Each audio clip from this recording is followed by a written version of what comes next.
الذي رفع السماء بلا عمد من مصادر داخل ميليشيات الجنجويد متواجدين على مستوى نيالة. في داخل ميليشيات الجنجويد ضباط بيرفعوا المعلومة، بنشيل منهم المعلومة الحاصلة. وعشان ما يفكر الجنجويتي كتير، الجنجويتي عشان ما يفكر كتير يقول المعلومة دي بتوصل كيف، أنا بقول لك بكل وضوح، المعلومة بتجي من جوا ناسك ومن ضباط بيتبعوا للميليشيا بتاعت الجنجويد متواجدين الآن معاك في داخل نيالة، بيرفعوا الإحداثية كما هي بتترفع. فكر عبد الرحيم دلقو لما كان موجود قال قبل 20 يوم 3 أماكن مشاة عبد الرحيم دلقو، 3 أماكن مشاة عبد الرحيم دلقو اتضربت، 3 أماكن مشاة عبد الرحيم دلقو بتتضرب، يا طلع منها ب5 دقائق يا ب3 دقائق يا ب10 دقيقة بتتضرب المكان اللي بتواجد فوق عبد الرحيم دلقو. مشى قاعد كده كف يده قال لهم انتوا تعالوا هنا. كيف يعني انا بس المكان اللي بنمشي له ده بتضرب؟ اخر حاجه يا هالاصابه الاخيره دي بالمسيره، اتصاب بالمسيره، الاصابه الاخيره بالمسيره. لحد اللحظه عبد الرحيم دلقو لو اتجغم او عايش هو خدت يدينه كده محتار انه كيف يعني بتحصل عمليه بتاع الضربه في 3 زيارات ل3 اماكن بيمشي بتواجد فوق، بتحصل فوق عمليه بتاع الضربه كما هي وبتقتل الناس. طيب طيران ضرب امانه الحكومه للامانه يعني، والمصدر اكد بما لا يدع مجال للشك انه في سياسيين 2 اتجغموا، سياسيين 2 اتجغموا. اسمعوا الكلام ده كويس، انا لا بجزم ولا شفته بعيني، لكن المصدر في داخل اكد انه في سياسيين 2 اتجغموا. بركتها معاه على اساس انه نجيب المعلومه انه يا زول الزول بتحديدا امشي اقلب واسوي وافعل وترك. في سياسيين 2 و3 قاده عسكريين بيتبعوا للميليشيا بتاعت الجنجويد اتدقوا الليله الساعه 11 في نياله في امانه الحكومه. دي ضربه اولى بتخلينا نفرح ننبسط، بتخلينا نتكيف انه الضربات اللي حصلت دي بتكيفنا جدا، بتخلي الواحد يكون مبسوط، مزاجه بيعتدل لما يشوف الميليشيا بتتبل. اقسم بالله العظيم الواحد مرات شفته بكون جاري في شارع عبد الله ده براو بكورك، اقسم بالله انا قاعد والله بكورك فرح مبسوط من الشيء عملته الميليشيا في اهلنا وفي اسرنا وفي الجميع، بتخلينا ننبسط. دي الضربه الاولى. الضربه الثانيه ركز معي كويس في الكلام ده، الضربه الثانيه في المطار وحوالين المطار. انا ما عارف، لكن في حاجه لازم الناس تفهمها. الشيء كانت زارعاه الميليشيا موقف الطيران من انه يضرب نياله،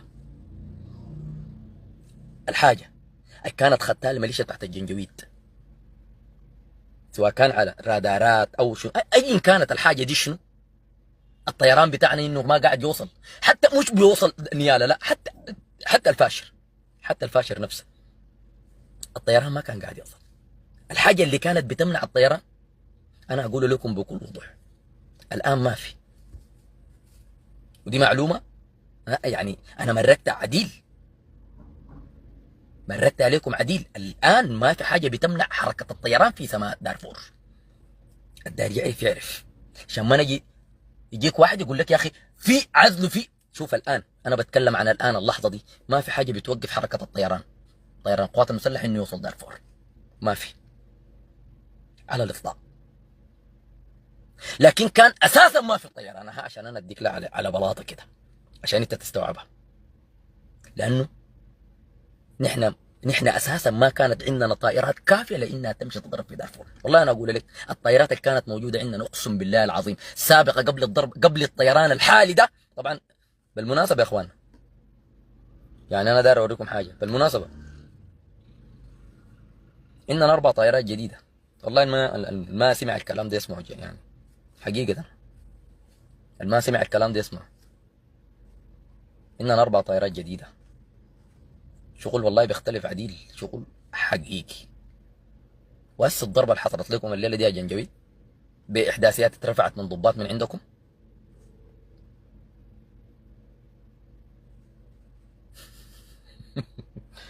ركز معي يا الغالي ركز معي.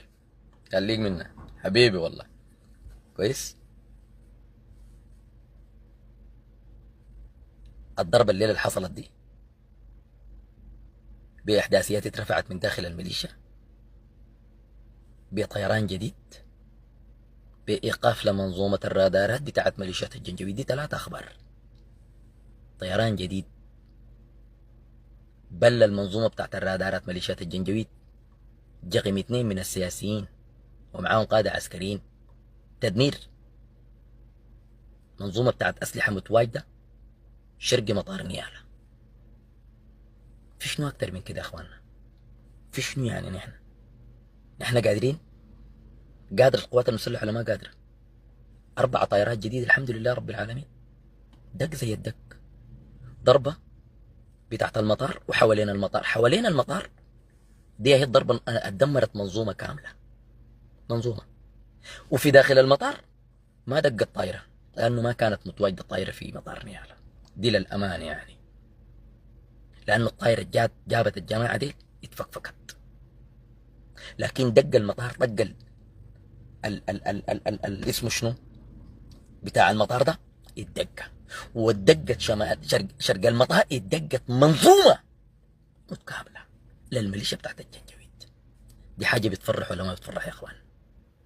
دي حاجة بتفرح. فأنا مبسوط، مبسوط جدا، لأنه الحاجة كانت موقف القوات المسلحة الآن بقت ما في. أقسم بالله يا ميليشيا، أقسم بالله العظيم أنا بقول لكم الجاييكم والجاييكم الآن والمعدليه تماما، اقسم بالله ما بتقدروا عليه وما بتتحملوا. شفتوا الايام الجايه حيحصل فوق شغل بيختلف عديل كده، بيختلف. الفاشل حيتفك حصاره. قلت لكم الكلام ده والكلام ده انا قلت لكم الان. الفاشل حيتفك حصاره. اصلا ما دارين تاني كوري. الفاشل حيتفك حصاره. والابيض دي والله كسبات الجبال. اي زول بيطلع بيتكلم لك بقول لك يا اخي الناس دول وصلوا لحد ابو قعود.